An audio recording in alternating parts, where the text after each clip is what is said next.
Fabulously strong, lifted that title in Doha last October, a few months after the world cross-country title on that incredibly demanding circuit in Aarhus in Denmark back in the March. Well, the world record for 5,000 on the roads was set here by Cheptegei back on the 16th of February, so he's got fond memories of Monaco, the Ugandan. He's built nicely this last few years. He was 8th in the Rio 5,000, the Olympic Games, and then 6th in the 10,000 a year. But that only race he's had this year was that 5,000 world record on the roads, 12:51. Watch out too for Julian Wunders of Switzerland here, third away from the camera. Holds European record at half marathon. So, let me break it down for you. The world record of 12.5 laps is equivalent to 3 times a mile in 4:02, and then another half lap at a pretty healthy clip. That in itself sounds astonishing. They need to run 60.5 per lap, and I'm not sure anybody here is going to do it. Whether or not Cheptegei's in the mood, we shall see. 3 pacemakers though, and Roy Hoornweg of the Netherlands, the 31-year-old, is going to take them out early on. But they do need 60.5 per lap. It's incredibly quick, and that's why already, after what, a couple hundred meters, almost down to single file. Interesting to see, Steve, how Henrik Ingebrigtsen goes. He's back in, about 9th place at the moment. Mustachioed and usually wearing sunglasses. He's seen great runs from his brothers in the 1500 already. But as they come to one lap, let's see the split here through 400 meters. There, and it's around 60 flat. Goodness me, it's quick.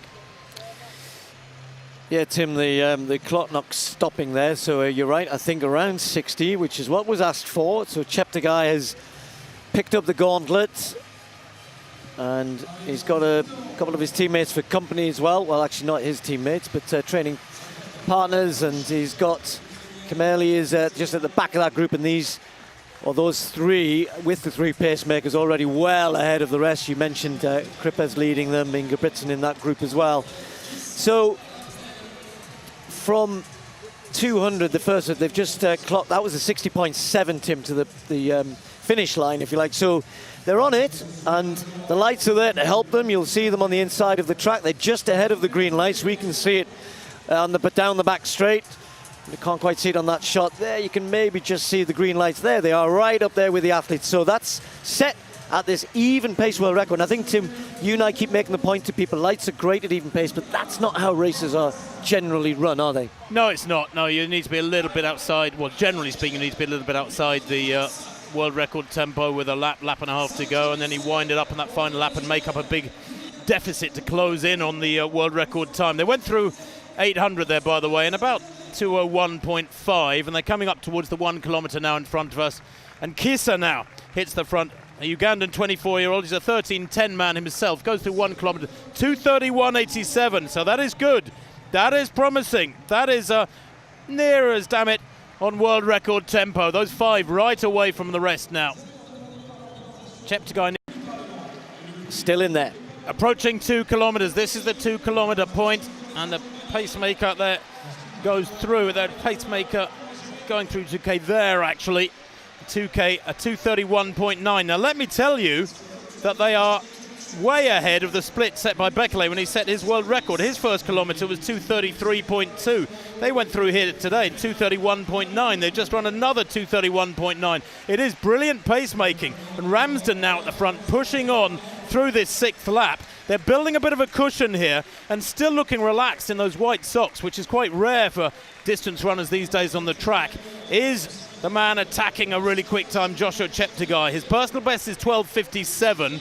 Let me tell you that he needs to improve that by almost exactly 20 seconds to get near that world record of Kenenisa Bekele. Bekele went through 3,000 in 7:37. He was alone by that point. So the pacemakers here actually lasting just about as long, maybe a little bit longer, as the pacemakers did for Bekele and Hengelo back in May 2004. He's doing a great job here, Ramsden. What are these laps coming out at? Yeah, he's done there, Tim, and Cheptegei has got company with Kameli, but he's got to do the work here if he is to keep this on track. I don't know why he's looking at his watch, Tim, because the lights, the green lights, which are just moving away from him, should tell him if he knew that, if he knows that. He looks comfortable, he looks in his face, he looks comfortable. But as you rightly said, Tim, that this is the hard laps, the hard bit of the race. This is where he's got to try and keep the pressure on. He's going to have to get to 3,000 if he wants to maintain average pace of 60.9 there. That's good in 7:34. But this is looking very promising, I have to say. That world record, 16 years old now, and a little bit more of Kenenisa Bekele as Cheptegei begins to wind it up. He's really testing Kimeli here mid-race. Fabulous split, 60-61. Girdle your loins, folks, because we could be seeing history unfold. He went through 3,000 in 7:35.1, and he's cut loose now, Joshua Cheptegei. He's inside the last mile, just under 4 laps to run. Kimeli in second place, running incredibly strongly, about 30 metres down. But Joshua Cheptegei has it all. He has that speed on the track. He's a great 5,000 runner. He has that enormous strength of a 10,000 metre runner. He has that gutsiness of a cross-country champion. And he's still looking relaxed, isn't he? 2:31.9, 2:31.9, 2:31.4. I've got his last 4 kilometres, his last 3 kilometres at. And the world record is under severe threat here.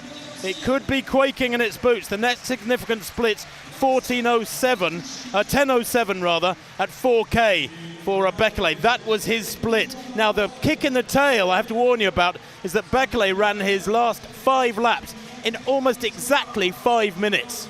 Astonishing closing pace from Kenenisa Bekele. He was just 21 when he set the world record back in 2004. He doesn't have to go quite that fast, Tim. We're looking at 3:2-ish for those last 3 laps. So let's say he runs a 61 and a 61 and then can finish with a 59 point something. You're right, it's on. It's 100% on here.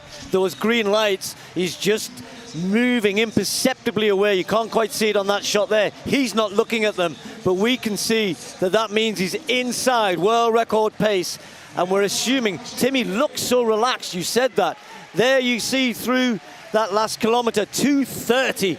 Phenomenal. There's Kimeli, long way back, but still running quick. He comes round this time, it'll be just 2 laps to go. He's not slowing down, he's maintaining, and he's girding his loins, and we should be, like you said, because this could be phenomenal. You do that a lot, don't you, Steve? I do, when I can. Well, the world record beckons out in front. The rest of the field, half a lap and more behind as Joshua Cheptegei comes through now with 2 laps to run. 60.3. The previous lap was 60.1. This is unprecedented. I used the word Superman earlier on, perhaps a little bit early. This is superhuman running. Cheptegei has now built up a lead of what, about 80 metres over Kimeli. Back in second place, Nicholas Kimeli, who's a 12:57 performer, came 8th in the World Championships last year at the age of 20 in Doha. But he still looks so relaxed. A lap and a half to run. Goes through there in around 11:05. And he needs to cover his next 600 metres in about 92 seconds. And he's still glancing around. This is metronomic, machine-like running. Robotic running almost. He's so relaxed. He looks great, Tim. He's coming up to the bell. I think he's going to absolutely break this apart. He must do. He must have something left here. He looks too good. He looks too relaxed. He's away from the lights. He takes the bell now. The world record is on. 11:35 at the bell there, a 59.9. He's covered his last 3 laps in almost exactly 3 minutes. He's matching stride for stride the closing pace of Kenenisa Bekele, but he set up this world record because he went out through the first half of the race and more, much quicker than the Ethiopian 16 years ago. Down the back straight, 250 metres to run, history in the making. Julian Wunders there with Switzerland, waving him on, is being lapped now, and hardly surprising. Great runners will be lapped by this man as he goes into the final 200 metres. Still looking strong, no panic, no sign of stress, not driving hard. He's got to hit the clock, hit the line in 12:37.35. Is he going to do it? Because he's tiring now. Down the home straight, surely it's going to be close. Watch the clock, 10 seconds to go. He's got about 50 metres to run, and he's still driving for the line. At last he grimaces and looks mortal. But there, 12:35.37. The world record has been broken by almost exactly 2 seconds. And he's still smiling. He's still in good shape. This fella, well, probably deserves the name Superman beside his own Joshua Cheptegei of Uganda, more than anybody in the history of distance running in the modern era. That was astonishing. I said before the race he needed to run 3 times a mile in 4:02 and then some change for that last half lap. Well, he's just run 3 times a mile in about 4:01. That is just hard to comprehend. What a performance, Tim, and I love the way he did it. We've talked a lot about paces changing and picking up. That was almost an even-paced world record. His fastest lap, there was no big surge at the end, 59.64. Most of the other laps were within a second or so of that. 60.7, 60.6, 60.4, couple of 61s in there, just lap after lap after lap, and then he set himself up. He was tired at the end. He has every right to be tired. What a run, a world record on a night of nights here.